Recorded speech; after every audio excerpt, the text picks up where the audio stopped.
எடப்பாடி ஊர்ல எந்த வேட்பாளரும் நிக்க கூடாது, நிக்காம பண்ணணும்னு சொல்லி வேற புதுசா ஆரம்பிச்சவங்க கட்சி வேட்பாளரே தூக்கிட்டு போயிட்டாங்க.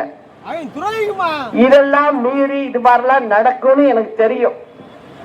அதனால நான் சைலண்டா இருந்தேன். அந்த தொகுதிக்கு நம்ம ஆட்கள் போடுறத பத்தியே வெளில சொல்ல. நம்ம பையன் போய் அங்க உட்கார்ந்துட்டாரு. கரெக்டா 1 மணிக்கு மேல உள்ளார போய் ஏஃபார்ம் பிஃபார்மை கொடுத்து போய் அங்க வேட்பாளரா நின்றுட்டாரு. எடப்பாடிங்கிற ஊர்ல நம்ம தென்னந்தோப்பு சின்னம் நிக்குது. அந்த நிக்கிறதே அங்க பெரிய விஷயம். யாரையுமே விடல.